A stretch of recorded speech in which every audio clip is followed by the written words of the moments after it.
Përshëndetje. Në çdo cep të Shqipërisë, nga shtëpi dykaçe në veri e deri tek apartamentet e vogla në jug, ka një temë që nuk mungon kur në kafenet e pasdites. Çështja e kunatave. Më saktë grindjet mes kunatave. Ato janë të famshme si rrëfim, si legjendë urbane, si realiteti i përditshëm dhe si dramë familjare me shumë episode. Po pse ndodh kjo? A është një traditë shqiptare? Një luftë për pushtet e përfitime, apo thjesht një reflektim i çështjeve më të thella psikologjike dhe sociale që ekzistojnë kudo në botë? E para është një gur i rënd në themelin e traditës patriarkale. Në familjen tradicionale shqiptare, pozicionet e antarëve janë të qarta. Burri është kryefamiljari, gruaja e tij është nënshtetase e heshtur dhe kunata, zakonisht motra e burrit, është vëzhguesja e territorit. Për shumë vajza që martohen në një familje shqiptare, kunata bëhet përfaqësuese e moralit familjar dhe mbrojtja e imazhit të nënës. Ajo ndjek, komenton e ndonjëherë dhe nxit sherre të vogla për çdo veprim të nusës së re. Kjo sjell një tension të pashmangshëm që shpesh evolon në grindje të drejtë për drejtë. Por pse ka shumë tension? Sepse struktura patriarkale i lë gratë më pak pushtet real. Dhe ato që kanë më shumë ndikim në jetën e brendshme të shtëpisë, si kunata dhe vjera, e ushtrojnë këtë ndikim shpesh përmes kritikës, kontrollit dhe nënvlerësimit të grave të tjera që futen në zonën e tyre. Në vend të solidaritetit, ndodh një lloj konkurrimi për vëmendjen e burrit, në këtë rast të vllajt, për prestigjin dhe për vendin në hierarki. E dyta është territori, pushtet dhe përfitime. Në shumë raste, grindjet mes kunatave nuk janë thjesht çështje fjalësh të hidhura për recetën e byrekut. Jo. Janë çështje të pushtetit dhe burimesh. Kush kontrollon kuzhinën? Kush vendos për rregullat e shtëpisë? Kush ka më shumë influencë tek prindrit apo te vllai? Kush do të trashëgojë çfarë? Dhe në shumë familje është pikërisht mungesa e qetësisë në rolet e grave që e acaron situatën. Kjo bëhet edhe më ndërlikuar kur kunatat jetojnë në të njëjtën banesë ose një shtëpi në një obor të përbashkët.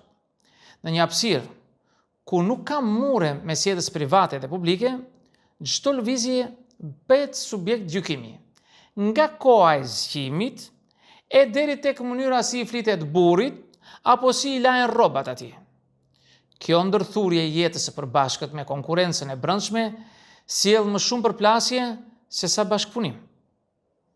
E treta psikologjia e nusës së re dhe e motrës së vjetër. Nga këndvështrimi psikologjik, kunatat shpesh përfaqësojnë dy lloj pozicionesh të brishta emocionale.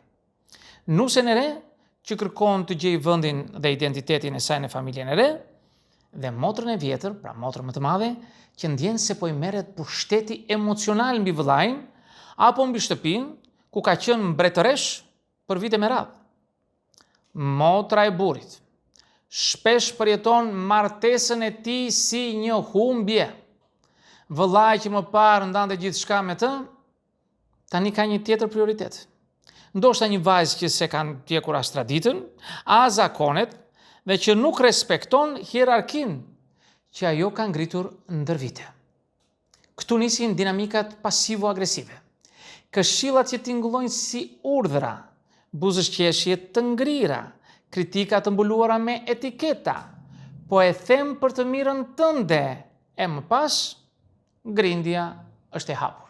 Nga ana tjetër, nusja shpesh ndjehet e izoluar, nën vëzhgim dhe ndonjëherë në mbrojtje të vazhdueshme.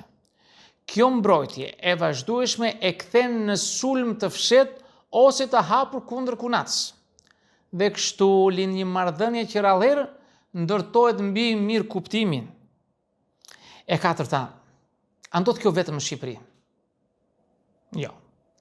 Grindjet mes kunatave janë një fenomen global, botëror. Nga Indonezia në Egjipt, nga India në Amerikën Latine, lufta për pushtet dhe kontroll në familje mes grave është e përhapur. Dallimi është se në disa vende kjo grindje Dallimi është se në disa vende këto grindje janë më të fshehta, më të qeta, si të thënë më të civilizuara, ndërsa në kultura si ajo shqiptare, ku jetesa e përbashkët është më e zakonshme, përplasjet janë më të dukshme dhe më intensive. Në Perëndim, kunatat shpesh takohen vetëm për raste festash, të veçanta, dhe secila jeton në shtëpinë e saj. Në Shqipëri, shpesh ka të njëjtin çati, të njëjtin vjerë dhe shpesh të njëjtin tension që vallëzon në ajër. A ka zgjidhje kjo punë? Ka. Po kërkon pjekuri emocionale nga të dyja palët. Kërkon që kunata të kuptojë se martesa e vëllait nuk është fundi i botës, dhe që nusja të mos shohë motrën e burrit si armike automatike. Kërkon që të dyja të kuptojnë që më shumë fiton familja kur ato janë bashkë sesa kur ndahen në fronte dhe llogore. Në disa raste ndarja fizike është shpëtimtare, shtëpi të ndara, privatësi dhe distancë që krijon më shumë respekt. Po ashtu ndryrja e burrit, pra e vllait, është vendimtare kur ai është i qartë në pozicionin e tij dhe vendos kufi mes grave të rëndësishme të jetës tij.